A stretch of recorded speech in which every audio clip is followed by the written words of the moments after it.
हम भारत के लोग भारत को एक संपूर्ण प्रबुद्ध संपन्न समाजवादी धर्मनिरपेक्ष लोकतंत्रात्मक गणराज्य बनाने के लिए तथा उसके समस्त नागरिकों को सामाजिक आर्थिक और राजनीतिक न्याय विचार अभिव्यक्ति विश्वास धर्म और उपासना की स्वतंत्रता प्रतिष्ठा और अवसर की क्षमता प्राप्त कराने के लिए तथा उन सब में व्यक्ति की गरिमा राष्ट्र की एकता और अखंडता सुनिश्चित करने वाली बंधुता बढ़ाने के लिए दृढ़ संकल्प होकर अपनी इस संविधान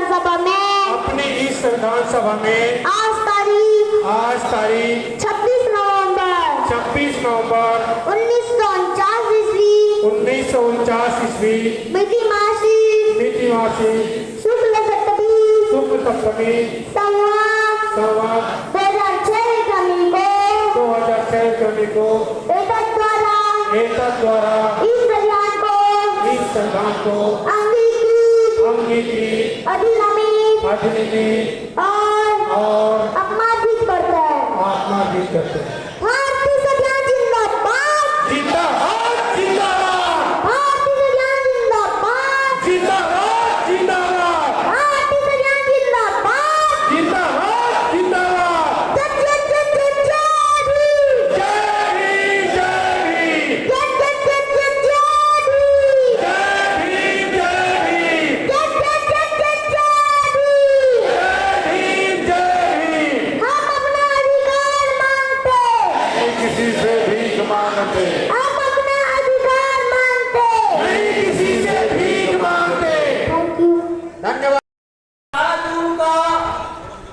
संवैधानिक हक अधिकारों के लिए राज्यव्यापी किसान धरना प्रदर्शन में आए सारे हमारे बहुजन समाज के भाई बहनों को सादर सेवा जोहार। जय सतनाम, जय भीम, जय संविधान, नमो बुद्धाय। आज बहुत ही गौरव का दिन है। आज ही के दिन भारत में ऐसे समाज वैज्ञानिक पैदा हुए जिनको हम संत कबीर साहब जी के नाम से जानते हैं।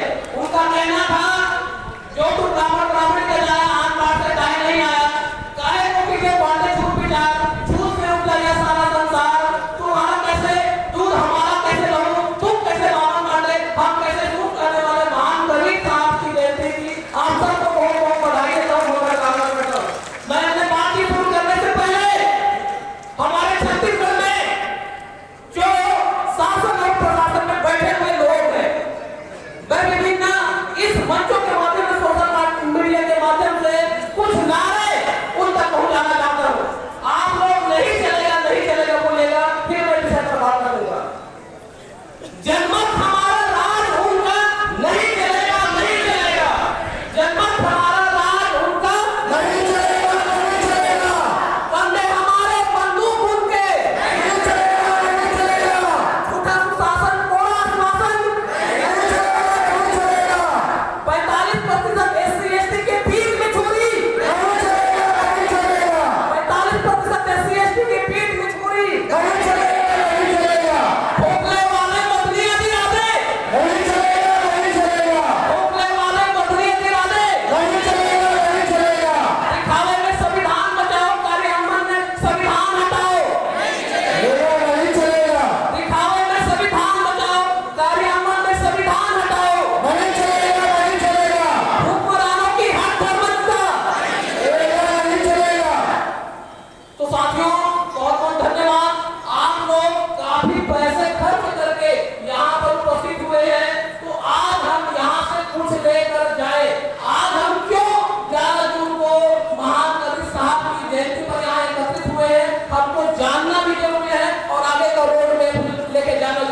तैयारी करना चाहते हैं प्राप्त करना चाहेंगे RN. Dhruv sir, social justice legal foundation से आदरणीय कुमार बना साहब, हमारे चारों प्राप्त महोदय को इस मुहिम की शुरुआत करने के लिए बहुत बहुत बधाई देता हूँ, धन्यवाद अर्पित करता हूँ।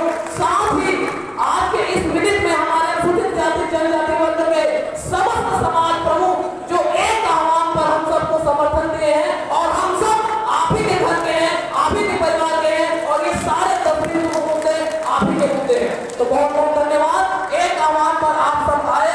मैं 10 बिंदुओं पर एक मिनट में थोड़ा सा मैं बताना चाहूंगा हम आज क्यों यहाँ पर एकत्रित हुए हैं।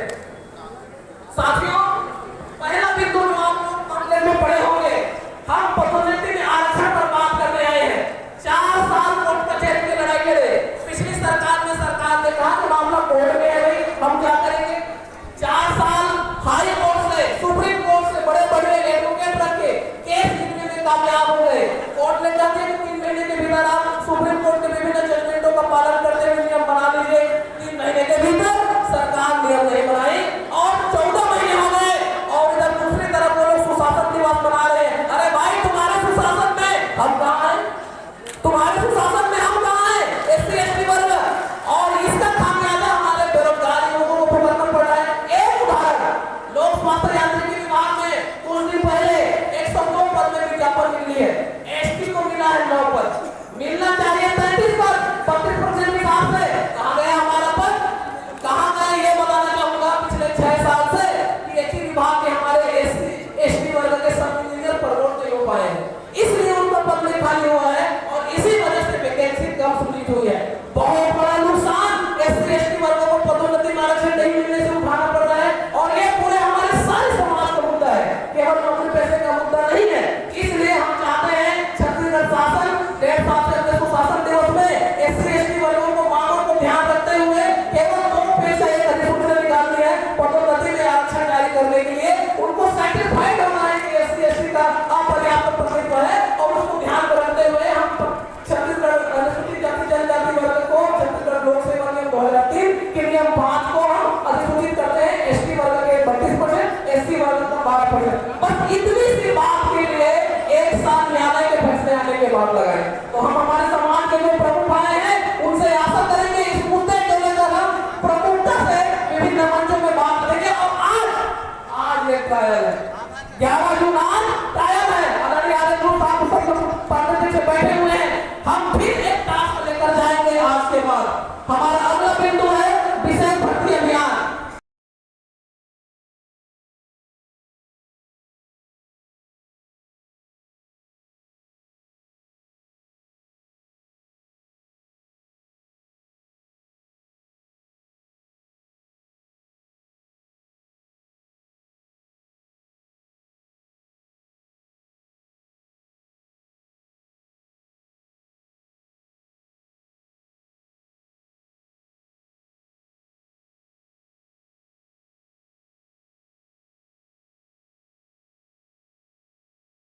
एक और महत्वपूर्ण मुद्दे हैं। 1994 का हमारे पास आरक्षण अधिनियम है, लेकिन क्या आरक्षण अधिनियम का सही तरीके से कार्रवाई हो रहा है?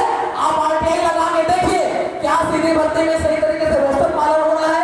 विभागों के लिंक ऑफिसर है और जो आरक्षण की अवहेलना कर रहा है, क्या उसके ऊपर एफआईआर हो रही है? नहीं हो रही है। तो हम इस मंच के माध्यम से 1994 आरक्षण अधिनियम का प्रभावी क्रियान्वयन पर हम शासन तक बात पहुंचाना चाहते हैं। अंतिम बात है हमारी 5वीं अनुसूचित क्षेत्रों के 85 विकासखंडों में स्थानीय प्रशासन। साथियों, मैं बहुत ही गौरव के साथ बताना चाहता हूं और इस मंच के माध्यम से हमारे उद्धारक पिता बाबा साहब डॉक्टर भीमराव अम्बेडकर जी की दूरदर्शिता को हम करोड़ों सलाम करते हैं कि उन्होंने इतनी खूबसूरती से भारत का संविधान लिखा। आपको पता है हमारे भारत के संविधान के अंदर एक छोटा और संविधान है जिसको हम स्थानीय प्रशासन कहते हैं। उस स्थानीय प्रशासन में भारत के जितने भी आदिवासी विकास खंड हैं, जितने भी हमारे अनुसूचित क्षेत्र हैं, वहाँ के न्यायपालिका, वहाँ की कार्यपालिका, वहाँ की विधायिका सब हमारे स्थानीय प्रशासन के लोग हैं, हमारे वहाँ ग्राम सभा के लोग हैं। क्या 1994 में पेशा अधिनियम आने के बाद 96 से इसका क्रियान्वयन सही तरीके से हो रहा है? नहीं हो रहा है। आज भी हमारे बस्तर और सरगुजा के आदिवासी भाई पेशा कानून का उचित क्रियान्वयन के लिए आए दिन सड़क पर उतरकर आंदोलन करते हैं। इसकी जरूरत क्यों पड़ रही है? इस मंच के माध्यम से हम पेशा कानून का प्रभावी क्रियान्वयन कराना चाहते हैं। तो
आदेश जारी किया गया है। हम चाहते हैं कि वो आदेश छत्तीसगढ़ में शून्य हो जाए और इस मंच के माध्यम से जो ये लीड देने का खेल छत्तीसगढ़ को होना पड़ेगा, उसको हम बंद कराना चाहते हैं। तो साथियों, ये हमारे 10 मुद्दे थी, 10 मांगे थी और आज जितने भी यहाँ पर बैठे हुए हैं, केवल आज घर जाने के बाद हम भूल जाएंगे, ऐसा बिल्कुल नहीं है।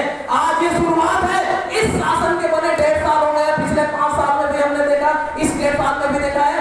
और आदरणीय हमारे लक्ष्मण भारती साहब ने कहा है कि हमारे पास दूरदर्शी प्लान होने चाहिए। उस दूरदर्शी प्लान का आज ये पहला हिस्सा है। आज ये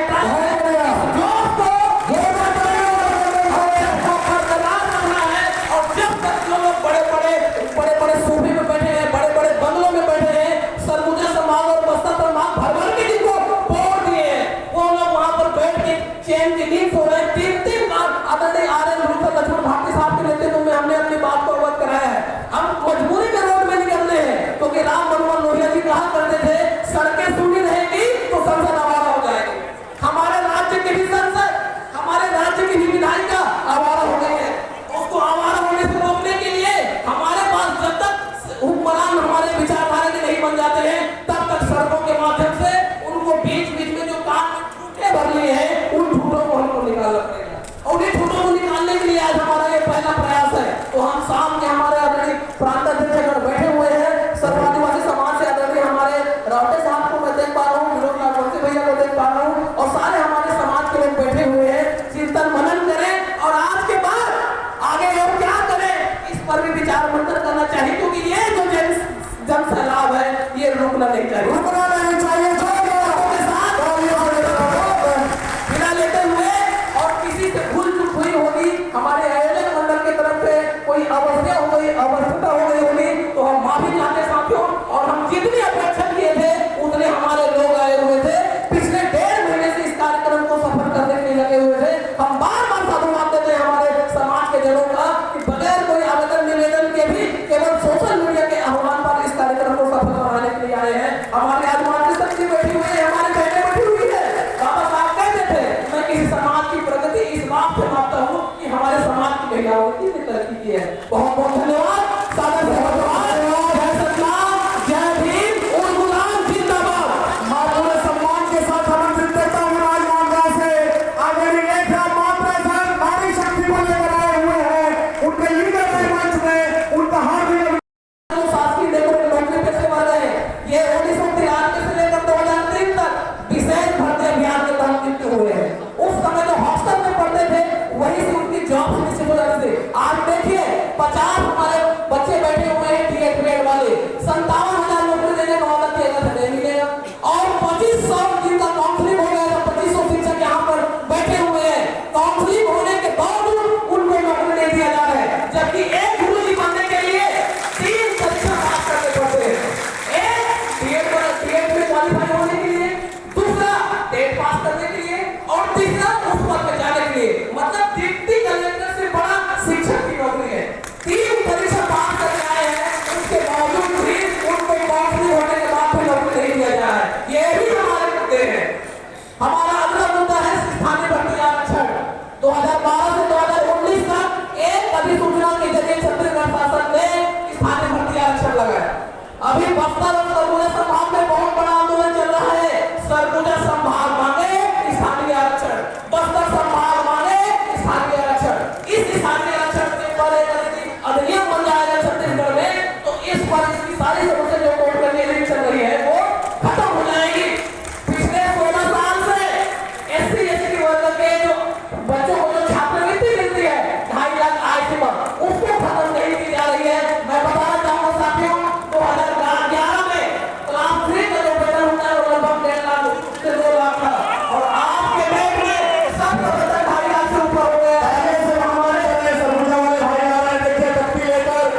मंच के माध्यम से हम बेशक कानून का प्रभावी क्रियान्वयन कराना चाहते हैं।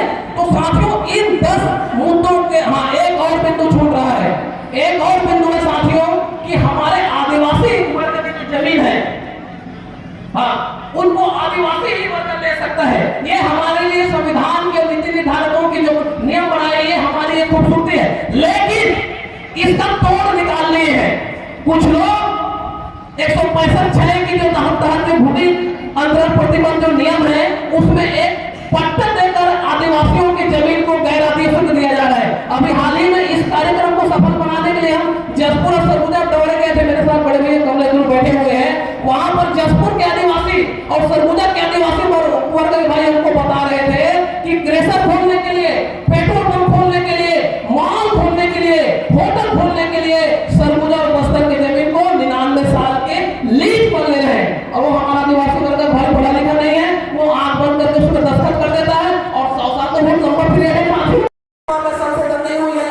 आज संविदा कर्मचारी का भी वेतन 2.5 लाख से ऊपर हो गया है। आप पूछ के देखिए, जिनके बच्चे नीट में जा रहे हैं, जिनके बच्चे जेईई के माध्यम से इंजीनियरिंग सीट में जा रहे हैं, उनके बच्चों को छात्रवृत्ति नहीं मिल रही है, जबकि ये हमारे संवैधानिक अधिकार का हिस्सा है। तो हम चाहते हैं छत्तीसगढ़ शासन केंद्र सरकार को यह प्रपोजल भेजे कि अब अनुसूचित जाति जनजाति वर्गों को आयुक्त किया जाए, क्योंकि जिनका संविधान में जिक्र नहीं था उनको आपने 10% रिजर्वेशन बगैर कोई क्वांटिफाइड डेटा के दे दिए। अगली मैं बात करना चाहूंगा फर्जी जाति प्रमाण पत्र का मामला।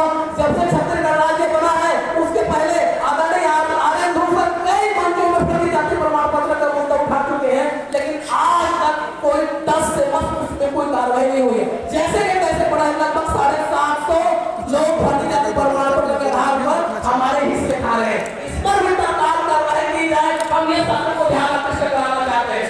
जातीय प्रमाण पत्र में सरलीकरण मामला है। एक और बहुत मुद्दा है, समाज हमेशा शिकायत करता है कि अधिकारी कर्मचारी वर्ग केवल अपने हिस्से में लड़ाई लड़ता है, लेकिन हमारे 4 संगठन प्रमुख SC/ST बजट पर भी काम कर रहे हैं। आप सब लोगों को पता होगा, जिस प्रकार भारत के संविधान में आर्टिकल 16(4) के तहत शासकीय सेवाओं में प्रतिनिधित्व मिलता है, ठीक उसी प्रकार हमारे जो गैर नौकरी पेशे वर्ग के लोग हैं, उनको मुख्य धारा में जोड़ने के लिए केंद्र की सरकार और राज्य सरकार की बजट बनाती है। मैं यहाँ पर बैठे सारे हमारे एसटी वर्ग के बंधुओं को बताना चाहता हूँ, आपके हिस्से में इस साल छत्तीसगढ़ सरकार की 40,000 करोड़ का बजट है। क्या हम 40,000 करोड़ को लेने की हिम्मत रखते हैं? हिम्मत रखते हैं, लेकिन जिस दिन हम लोग तय कर लेंगे वो 40,000 करोड़ हमारे बस्तर सरगुजा के हमारे एसटी वर्ग के भाइयों को मुख्य धारा में जोड़ने के लिए मिल जाएंगे। एससी वर्ग के लिए 10,000 करोड़ का बजट है। आप फाइनेंस डिपार्टमेंट की वेबसाइट को चेक करके देखिए। करीबन इसमें बजट में सुधार लाने के लिए मैदानी क्षेत्र के जितने भी राज्य हैं, सबने कानून बना लिए हैं। हमारे छत्तीसगढ़ राज्य में, मध्य प्रदेश राज्य में बजट कानून नहीं बना है, और हम इस मंच के माध्यम से छत्तीसगढ़ शासन तक SC/ST वर्ग के जो बजट है उस पर छत्तीसगढ़ शासन से अधिनियम बनाने के लिए ध्यान आकर्षित कराना चाहते हैं, ताकि हमारे